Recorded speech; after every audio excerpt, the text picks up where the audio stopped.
St. Paul called himself a deacon, which is a rank of the therapeutes, and Luke is made to be a physician, another way therapeutes refer to themselves.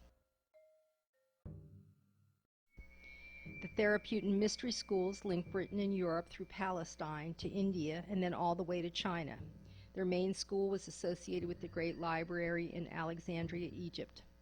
All the solar hero and savior god myths based on the earlier sun god worship emerged along this same route. As the age of Pisces dawned, these mystery schools were called Christ schools. Modern scholars prefer to call them Jesus schools, even though it is documented that in addition to Jesus, they produced different gods in different regions. These were to be the new savior gods for the age of Pisces. Why would some of these Christ schools decide to turn the obviously mythical Jesus into a historical character?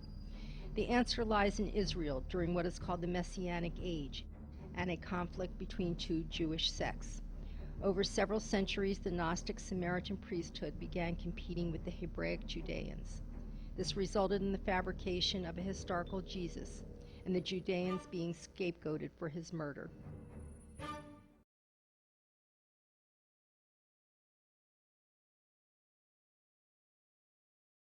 Priests, rabbis, ministers, and Islamists want their followers to believe that there is only one God, and that there has always been only one God. Christians, Jews, and Islamists all consider themselves children of the Jewish patriarch Abraham.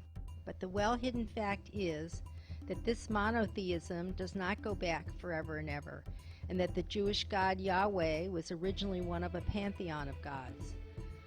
Until recently, biblical archaeology in the Holy Land was deliberately confined to producing only what might confirm the Bible and hiding the rest.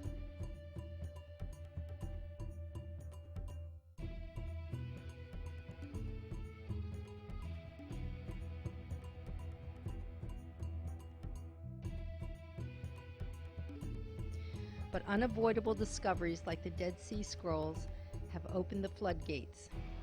Archaeologists are even finding physical evidence proving that Israelites originally worshiped Yahweh along with a wife or consort.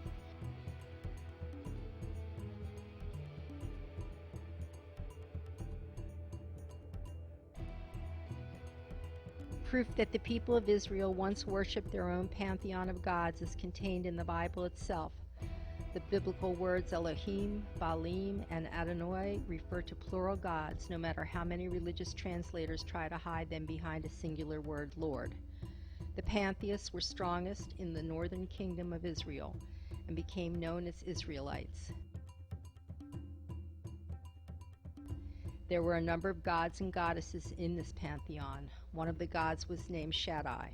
The 6th chapter of Exodus is used to replace the god Shaddai with the later god Yahweh.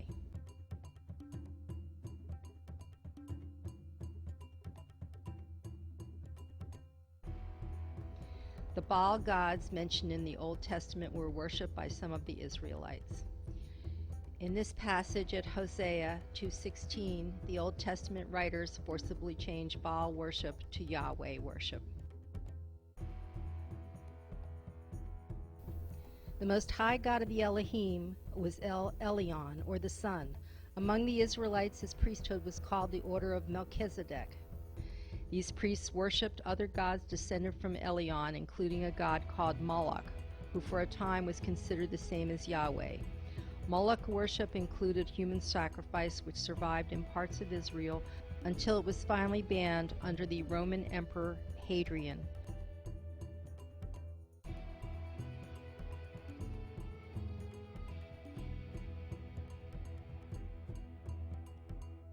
The religious beliefs of the northern kingdom of Israel sometimes clashed with those of the southern kingdom called Judah. By 600 BC, the Babylonians began conquering the area, forcing the southern Judean priesthood into what is now called the Babylonian captivity. Many blame this loss on being punished by the jealous god Yahweh. When they were allowed to return to Israel, the exiled priesthood demanded Yahweh be worshipped above all other gods. The northern priests who had remained in Israel were mostly Samaritans who called themselves the original Israelites. The Samaritans and other sects who had previously worshipped Moloch and other gods were finally subjugated by the Judeans in 104 BC. They were forcibly converted to Judaism, but resentments lingered among the northern Samaritans, mostly centered in Galilee. The Samaritans grudgingly accepted the rule of the Judeans and later united with them against the Roman occupation. But the Samaritans also began to compete with the Judeans over which Jewish sect would produce the Messiah.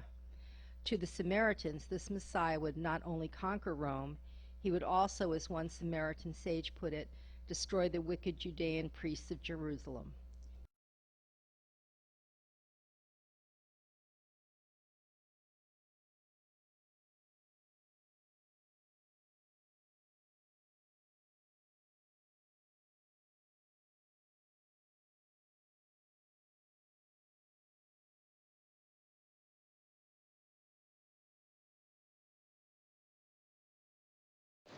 The Jewish uprisings against Rome brought about the first Roman sacking of Israel in 66 AD. A smaller revolt brought the Romans back in 132 AD and a final victory by 135 AD. The period from 66 AD to 135 AD saw what is called the diaspora, when the surviving Jewish sects were ejected from Palestine. It is somewhere between 66 AD and 135 AD that the Dead Sea Scrolls were buried to preserve Jewish sectarian traditions and hide treasure from the conquering Romans. It is also between 66 AD and 135 AD that the escaping Samaritans began joining the Therapeutic Christ schools in Alexandria, Antioch, and Rome. We know this because many early Christian fathers, such as Justin Martyr, are identified as Samaritans. The Dead Sea Scrolls, buried during the Roman purges, were rediscovered between 1947 and 1956. If Orthodox Christian dating is correct, Jesus was crucified at least 30 years before the Dead Sea Scrolls were buried. But it's also possible the Dead Sea Scrolls were buried up to a century after Jesus was supposedly crucified. The Dead Sea Scroll documents do not contain any explicit references to Jesus or the gospel story. They should be full of arguments about whether Jesus was really the Messiah, especially if Christians, an offshoot of the Jewish religion, had become so troublesome in the Roman world that Nero had to execute St. Paul in 64 AD. Instead, the Dead Sea Scrolls do not confirm any established movement called Christianity.